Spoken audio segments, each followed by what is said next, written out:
Hocam var, kendisi burada. Sizler hoş geldiniz tekrardan. Bu kanalın açılma sebebini sizlere açıklayayım. İnternette bir sürü haberler, sporla ilgili, fitnessle ilgili birçok videolar oluşuyor. İnsanların aklı karışıyor, kafası karışıyor. Bununla ilgili doğru bilgiler almaları gerektiği için bu kanalı açmayı fikir oluşturdum ve şu anda bu videoyu kendiniz izliyorsunuz. Öncelikle kendimi tanıtayım sizlere. Ermiş Gelişim Sporu'na gönül vermiş biri olarak bu kanalı sizlere tekrardan açmak sunmak istedim. Yine yanımda Ömer Hocam var. Önce onu tanıyalım, kendimizi tanıyalım. Selamlar, ben Ömer Faruk Karagöl. Muğla'nın Ortaca ilçesinde Alpfit Club isimli kendi spor salonumu işletiyorum. Normalde uluslararası ticaret bölümü mezunuyum. Bundan 8 yıl önce İstanbul'dan taşınarak şükürler olsun ki hobimi mesleğim haline getirme şansım oldu. Ve fitness, pilates, fonksiyonel antrenman, spinning gibi, genetik antrenörlük gibi birçok farklı alanda kendimi geliştiriyorum. Hem salon işletiyorum hem aktif bir şekilde antrenörlük yapıyorum. Aynı zamanda da network marketingle ilgileniyorum. Evet arkadaşlar, günümüzde Ömer Hocamızdan birlikte günümüzde herkesin sporlarla ilgili birçok ana başlıklarını ilk videomuzda diğerlerine tabii daha detaylı hallerine ineceğiz. Sizlere ilk sorumuz olarak sporun yararları ve zararları hakkında Ömer Hocamıza bir soru yöneltiyorum. Eyvallah. Şimdi sporun yararları ve zararları, tabii ki burada hani sporun ne gibi zararı varmış diyebilirsiniz ama bununla ilgili de yorumlarımızı yapacağız. Tabii ki öncelikle faydalarına değinmemiz gerekirse aslında herkesin bildiği gibi hem fiziksel olarak hem psikolojik olarak sporun birçok faydası var. Ve bunlara zaten aslında iyi kötü hakimsiniz. Hem fiziki gelişim olarak, yani belki bir kas kütlesi yapmak istiyorsunuz, daha iyi görünmek istiyorsunuz, kilo vermek istiyorsunuz, sıkılaşmak istiyorsunuz. Hedefiniz her neyse, spor yaparak zaten bunu elde edebiliyorsunuz. Görünüş olarak güzelleştirebiliyorsunuz zaman içerisinde. Düzenli spor sayesinde. Tabii ki bunun için kendi sevdiğiniz spor branşını bulmak çok önemli. Yani herkes fitness'ı sevmek zorunda değil. Herkes voleybol oynamak, futbol oynamak zorunda değil. Kendi sevdiğiniz spor branşını bulabilirsiniz. Belki sen sadece pilatesten keyif alacaksın. Belki pilates, spinning, voleybol oynamak, basketbol oynamak, koşu yapmak hepsinden zevk alıyorsundur. Burada önemli olan sevdiğin şeyi bulabilmek. Yani koşu mu, yürüyüş mü, yüzmek mi? Bunu bulmak gerçekten çok önemli. Bazı insanlar diyor ki ben spor yapmayı sevmiyorum. Aslında ben onlara şunu diyorum. Aslında bugüne kadar neyi sevdiğin şeyi bulamamışsın. Çok büyük ihtimalle ve bu yüzden hani fitness'tan keyif almayabiliyor. Fitness'ı deniyor, bundan keyif almayabiliyor. Şimdi fiziksel görünüşün, kas kütlesinin, yağ yakımının yanı sıra işin bir de psikolojik boyutu var ki bence işin en can alıcı noktalarından, en can alıcı noktası bence bu.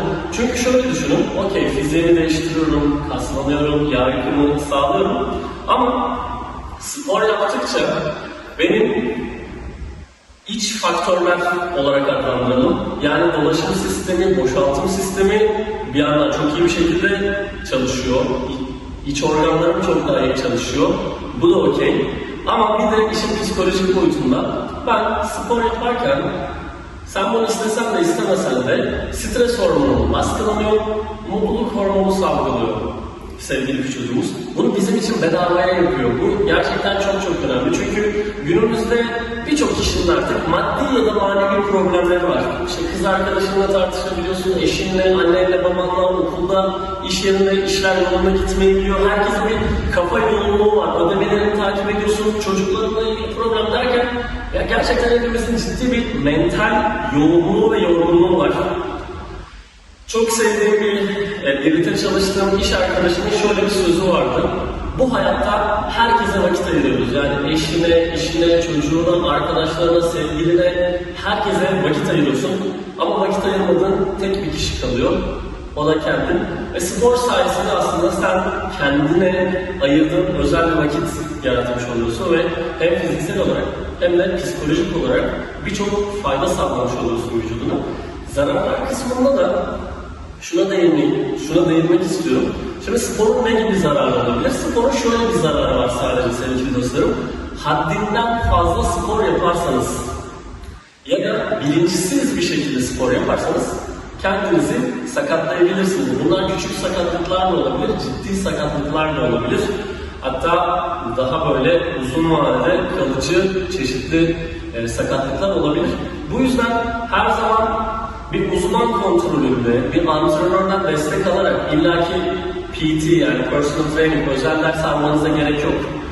Size en yakın bir spor salonundaki meslektaşlarım eminim ki size bir antrenman hazırlama konusunda ya da sorularınızı cevaplama konusunda yardımcı olacaklardır.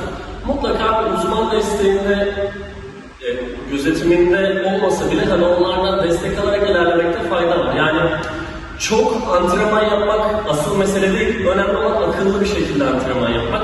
Çünkü bilinçli bir şekilde antrenman yaptığımızda günde 1 saat 15 dakika bir verimli antrenman, ama yani telefonla oynayarak, lak yaparak değil, verimli bir antrenman yaparak çok daha iyi bir gelişim sağlıyoruz. Yani günde 2 saat, 3 saat antrenman yapmak, fitness'tan bahsediyorum sevgili dostlar. Spor branşına göre bu değişebilir. Fitness olarak 2 saat, 3 saat antrenman yapmak bir marifette bu zaman içerisinde eklemlerimize, kaslarımıza ve tabii ki iç organlara zaman içerisinde çok ciddi yük bindiriyor ve bilinçsiz bir şekilde evde kendi antrenmanlarını yapan arkadaşlarımız var. Ağırlık setleri alıyorlar, evde işte çeşitli YouTube'dan videolar izleyerek evde antrenmanlar yapıyorlar ve orada bilinçsiz antrenmanlarla eklemlerine ya da işte çeşitli sakatlıklara ulaşabiliyorlar. Sporun tek zararı bilinçsiz bir şekilde antrenman yapıyor olmak. Lütfen bunlara dikkat edelim.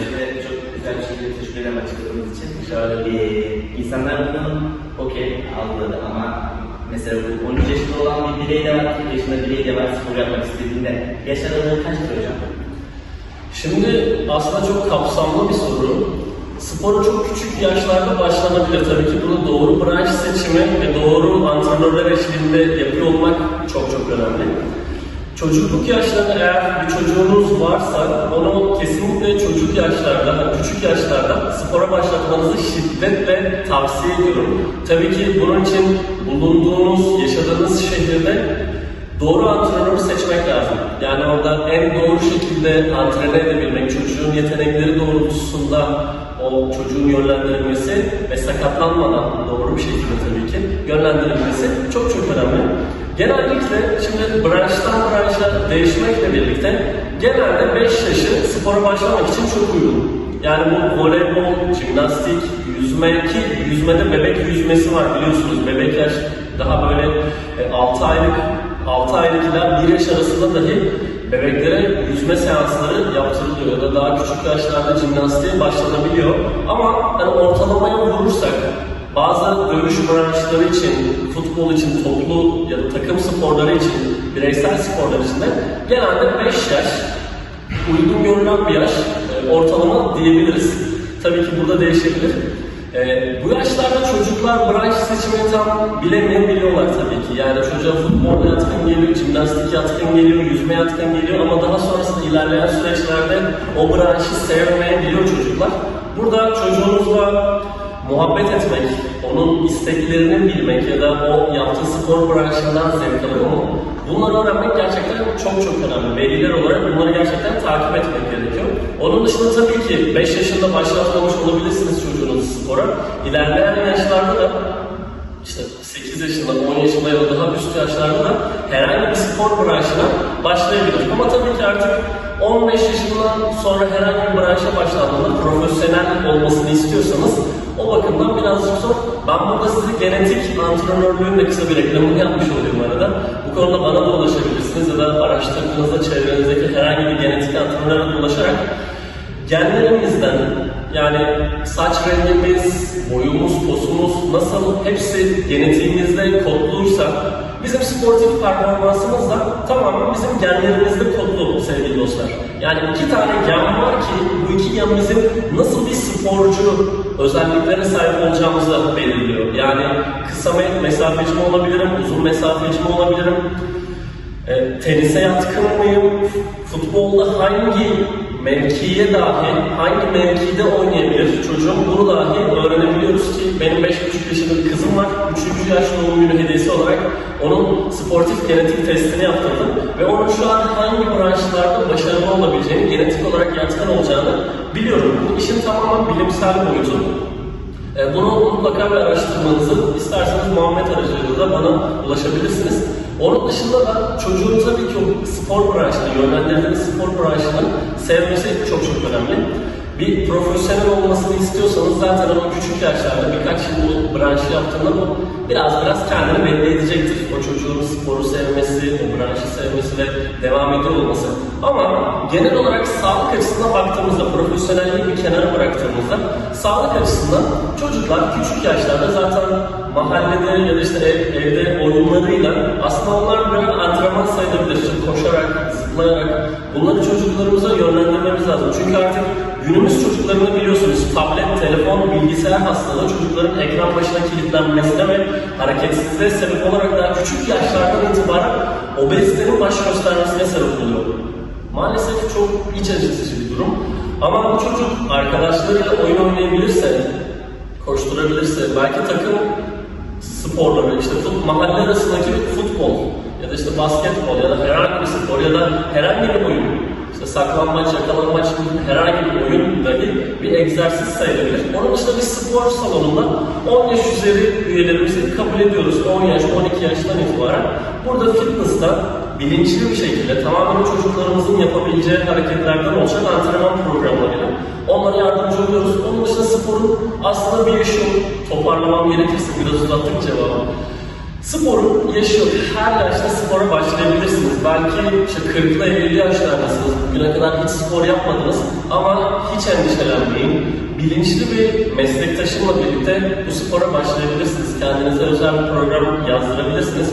Özellikle fitness salonlarında spor yapmanızı naçizane tavsiye ederim. Çünkü burada hem bir antrenör gözetiminde hem de farklı kas gruplarını çalıştırarak vücudun birçok yerini çalıştırabilirsiniz. Evet, yürüyüş çok güzel bir spor, yüzme çok güzel bir spor ama her zaman yüzmeye şansın olmuyor. Ya da işte yürüyüşte sadece belli kas grupları belli açılarda çalışıyor. Çok yeterli olmayabiliyor. Kalori yakma açısından da, kasların çalışması açısından da ama ilerleyen yaşlarda bizim daha sağlıklı birer birey olabilmemiz için bütün kaslarımızı, işte bacak kasları, karın kasları, bel kasları, sırt kasları bunları güzel bir şekilde çalıştırıyor olmamız lazım ki ilerleyen yaşlarda omurga ile ilgili, eklemlerle ilgili herhangi bir sağlık problemi yaşamayalım. O yüzden lütfen hangi yaşta olursanız olun spora başlamak için geç değil.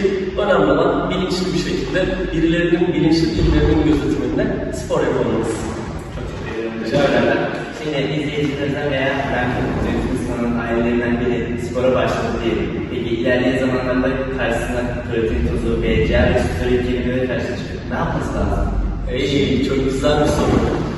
Şimdi artık sosyal medya ve internetin iyice yaygınlaşmasıyla yani 5-6 yıldır diyebilirim, ben 8 yıldır salon işletmecisiyim. Salonumu açtığım ilk yıllarda hani sosyal medya bu kadar gelişmiş değildi. İşte 2014'te salonu açtığımızda daha böyle basic seviyedeydi. Telefonlarda bu kadar aktif kullanamıyorduk akıllı telefonlarımızda. Ama o zamanlar insanlar böyle biraz daha bu bakımdan bilinçsizdi, çok araştırmıyordu ama artık işte sosyal medyanın, internetin iyice gelişmiş olması sayesinde herkesin beslenme konusunda, özellikle gıda takviyeleri konusunda bir fikri var. Bir örneğin kimileri buna aşırı önyargılı, kimileri ise aşırı kullanılması gerektiği taraftarı. Ben naçizane şöyle benim bakış açım, bilinçli bir seviyede belli bir süredir spor yapıyorsanız ve gerçekten artık iyi bir seviyede antrenman yapmaya başladıysanız gıda takviyelerini yine uzman desteğiyle, bir meslektaşım aracılığıyla düzenli bir şekilde kullanmanızı bilinçli bir şekilde, buranın altını çizerek ısrarla söylüyorum, rastgele değil, bilinçli bir şekilde sizin işinize yarayabilecek gıda takviyelerini ya da supplementleri, diğer bir deyişle supplementleri kullanmanızı ben naçizane tavsiye ediyorum. Ya da beslenme düzeninize göre zaten meslektaşlarım, bilinçli meslektaşlarım, maalesef hepsi aynı bilinçli değil sevgili meslektaşlarımla. Bilinçli meslektaşlarım sizin almanız gereken makro ve mikro dediğimiz, yani makro gıdalar, karbonhidrat, protein, yağlar ve mikro gıdalarla vitamin, mineraller olarak gün içerisindeki beslenmenize göre almanız gereken gıda takviyelerini ve yaptığınız antrenmanın süresine, şiddetine, yoğunluğuna göre size doğru besin takviyelerini öneriyor olacaklardır. Ama bunlar supplement, yani gıda takviyeleri işin legal boyutu. Tamamen bakanlıklar onaylı, sadece Türkiye'de değil tüm dünyada bakanlıkların onay verdiği, izin verdiği, denetlediği Adı üstünde gıdanın takviyesi. Yani şöyle özetleyebiliriz. Hani gıda takviyeleri hakkında hiç fikir olmayan arkadaşlarımız için de biraz daha açayım. Gıda takviyesi şu sevgili dostlarım. Şimdi düzenli egzersiz, antrenman, fitness'tan örnek vereceğim. Düzenli egzersiz yaptığımız dönemlerde belli oranlarda protein, karbonhidrat gibi ya da işte vitamin, mineral, makro, mikro gıdalar dediğimiz bunları almamız gerekiyor vücudumuza ki zaten çok klasik bir söylem var ya, bu işin %30 antrenman, %70'i beslenme diye. Eğer biz yeterince iyi bir şekilde beslenemezsek, bu makro, mikro gıdalar yeterince alınmamış olursa güzel bir gelişme kat edemiyoruz. Ve burada her gün belli oranda karbonhidrat almam lazım. İşte karbonhidrat kaynaklarını araştırabilirsiniz bilmiyorsanız ya da işte belli oranlarda proteinler almam gerekiyor, tüketmem gerekiyor. Yeteri kadar ben bunları alamadığım takdirde vücudumda istediğim değişimler meydana gelmeyecek. Şimdi günümüzde artık işte yediğimiz tavuktan, yumurtadan, etten yeteri kadar protein alamıyoruz. Takdir edersiniz ki bugün yediğimiz bir tavukla, elmayla, bir 10 sene önceki, 20 sene önceki yediğimiz elma, tavuk yani herhangi bir gıda, doğal olarak adlandırdığımız herhangi bir gıda artık aynı içeriklere sahip değil. Bu da benim, sizin şahsi fikriniz değil. Zaten üniversiteler tarafından yapılan onlarca bilimsel çalışma var. İçeriklerin ne kadar fakirleştiği ile ilgili bunları araştırabilirsiniz. Bilimsel raporları çok rahatlıkla internete yazdığınızda çok rahatlıkla bulabilirsiniz. İşte bu gıdaların yetmediği yerde, benim almam gereken proteinin yetmediği yerde bir protein desteği alarak adı üstünde gıda takviyesi, gıdanın kendisi değil. Yani biz şunu demiyoruz. Yemeği içmeyi kesin, sadece bunları için falan böyle bir şey kastetmiyoruz. Tabii ki ben yumurtamı yiyeceğim, etimi yiyeceğim ama yetmediği yerde de gıda takviyesiyle bunu destekliyor olacağım. Gıda takviyelerinin temel mantığı bu. Bunlar işin legal kısmı. Tekrar söylediğim gibi işin bir de illegal boyutu, sağlıktan tamamen uzak bir boyutu var ki steroidler olarak adlandırdığımız bunun birçok içeriği var. Ben bile birkaç tanesini biliyorum, çoğunun ismini de bilmiyorum. Steroidler özellikle yarışmacı insanların, vücut geliştirme branşında profesyonelleşen insanların kullandıkları illegal takviyeler. Şimdi o arkadaşlar, o yarışmacı arkadaşlar bu ilaçları biraz daha bilinçli bir şekilde kullanabiliyorlar. Ama herhangi bir podyum iddiası olmayan, sağlığı için bilinçli antrenman yapmak isteyen kişilerde bu illegal takviyelere inanın hiç ama hiç ihtiyacımız yok. Evet, vücudu çok daha hızlı bir şekilde geliştiriyor. Evet, çok daha hızlı bir şekilde yağ yaktırıyor. Yağ yakımını destekliyor. Ama zararı yararından çok ama çok daha fazla. Şimdi o legal kısımda, gıda takviyesi kısmında bilinçli kullanımda inanın hiçbir sağlık problemiyle karşılaşmayacaksınız. Ama tabii ki bilinçsiz kullanımlarda çeşitli, iç organlarda çeşitli ufak tefek rahatsızlıklar meydana gelebilir. Ama işin steroid illegal kısmında hele bir de bilinçsiz, yani bilinçli kullandığınızda da bilinçsiz kullanımında da erkeklerden örnek vereyim. İşte ilerleyen süreçlerde bir süre sonra testosteronda ciddi bir düşüş ve erkeklik hormonunun düşmesi biliyorsunuz cinsel performansı negatif manada inanılmaz bir şekilde etkiliyor. Onun dışında iç organlara, karaciğere, kalbe çok ciddi zarar veriyor. Yine bu steroid kullanımı konusunda da bazı genetik antrenörlük sayesinde öğrendiğimiz o genotipler var. İnsanoğlu olarak 9 farklı genotipe sahibiz. Bu genotiplerden bazılarının bu steroidleri kullanma oranı daha yüksek. Yani steroidler o kişinin vücudunda daha verimli. Tabii ki zarar veriyor ama kasların kullanması açısından daha verimli. Ama bazı genotipler var ki o genotiplerin kaslarda reseptör adını verdiğimiz bazı nasıl adlandırabiliriz onu? Alıcılar diyebiliriz. Reseptörler bu steroidleri alamayınca bu steroid veren madde gidiyor herhangi bir organa yapışıyor ve organ hipertrofisi dediğimiz organ büyümesine sebep oluyor. Yani gidip kalbine yapışabilir, böbreğine, damağına yapışabilir. Organ hipertrofisi de şu demek sevgili dostlar, kanser. O organ zaten Allah'ın yarattığı doğal haliyle belli bir seviyede ama ekstra büyümeye başladığı zaman bu da ilerleyen süreçte kansere yol açabiliyor. Birçok farklı işte saç dökülmesi, işte ciltte farklı problemler, cinsel problemler, iç organlarda çok ciddi sıkıntılar, bağışıklık sisteminin çökmesi gibi sayısız zarar var ki zaten profesyonel vücut geliştirmecilerde de mutlaka duymuşsunuzdur. Çoğu böyle dünyaca ünlü vücut geliştirmecilerde işte 45 yaşında, 50 yaşında, zaten 55 yaşını çok geçmiyorlar, çok nadir. 50-55 yaşlarında aniden bir kalp krizi geçirerek vefat ediyorlar maalesef. O yüzden sevgili dostlarım, önemli olan bir profesyonellik düşünmüyorsanız, sağlığı benim gibi, Muhammed kardeşim gibi sağlığınız için bilinçli bir birey olarak egzersiz yapıyorsanız, gıda takviyeleri okey, bilinçli bir şekilde ama bilinçli bir antrenörün desteğini alarak, bir uzmandan destek alarak ama işin illegal boyutu, steroid boyutu aman sakın yaklaşmayın sevgili dostlarım. Çok teşekkür ederim. Umarım arkadaşlar, izleyicilerimiz anlamıştır bu durumu. Rica ederim. Şimdi 16-15 yaşlarında öğrenci, lise çağlarında bir öğrenci ailesini istemediği sürece spor yapamayabiliyor. Bu durumlarda nasıl bir ikna yöntemi kullanılabilir arkadaşlar?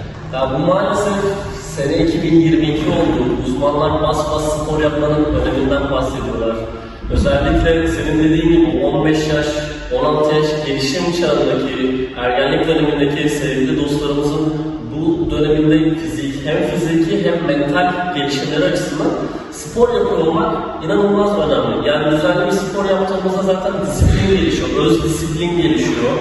Biliyorsunuz bu herkesin yapabileceği bir spor değil. Yine fitness'tan örnek vereyim ben. Düzenli vücut geliştirmek istiyorsam, fiziğimin güzelleşmesini istiyorsam düzenli bir şekilde egzersiz yapıyor olmam lazım. Belli bir disiplin olması gerekiyor. Güzel beslenmem gerekiyor. Belli saatlerde uyumam gerekiyor. Uyku düzenine dikkat etmem gerekiyor. Ve tüm bunlar birleştiğinde de kendimde aslında bir öz disiplin yaratmış oluyorum. Ve bu sadece spor için geçerli olmuyor. Bu gençlerin hem okul yaşantılarına hem de ilerleyen süreçte iş yaşantılarına dahi sirayet edebiliyor. Yani bu kişiler ilerleyen süreçlerde de okul yaşantılarında da, iş yaşantılarında da daha bilinçli, daha ne yapmaları gerektiğinin farkında insanlar oluyorlar. Ama buna rağmen hala bazı aileler çıkıp aman işte derslerini etkiler, aman işte ne gerek var, sen işte spor salonuna gitmeye ne gerek var gibi saçma sapan, kusura bakmayın bu yorum için ama saçma sapan, maalesef başka terim bulamıyorum. Bu tarz yorumlarda bulunuyorlar. Öncelikle bu sevgili dostların eğer gerçekten bir spor salonuna giderek fitness yapmak istiyorsanız öncelikle ailelerinizi karşınıza alın. Eğer aileniz size bu konuda karşıysa ailenizi karşınıza alıp güzellikle konuşmanız gerekiyor.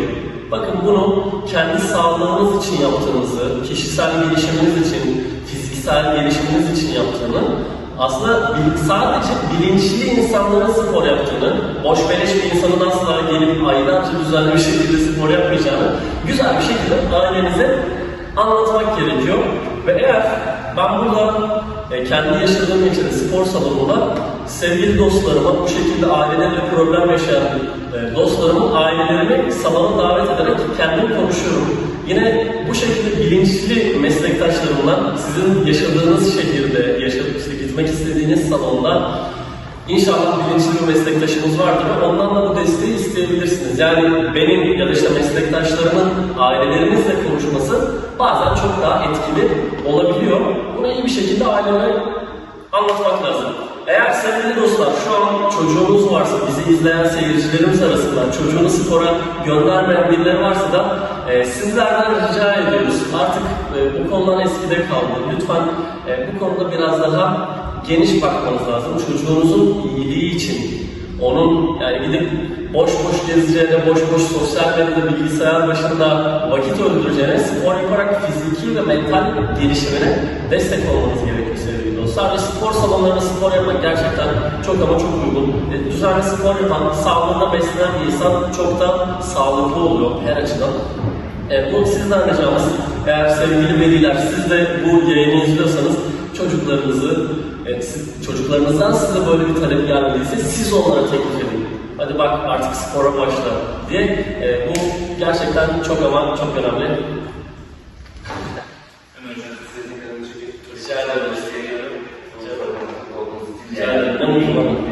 Arkadaşlar size Instagram adıyla ulaşır. Tabii ki. Alt kısma ekleyelim. Hemen orada var. Arkadaşlar videoyu beğendiyseniz beğenmeyi unutmayın. Bu ihtiyacı olan arkadaşınızlar sonra yönlendirebilirsiniz. Direkt paylaşarak ailemizden siz de biri olmak istiyorsanız abone ol tuşuna basabilirsiniz. Abone olmayı unutmayın dostlar. Görüşmek üzere. Harika videolarla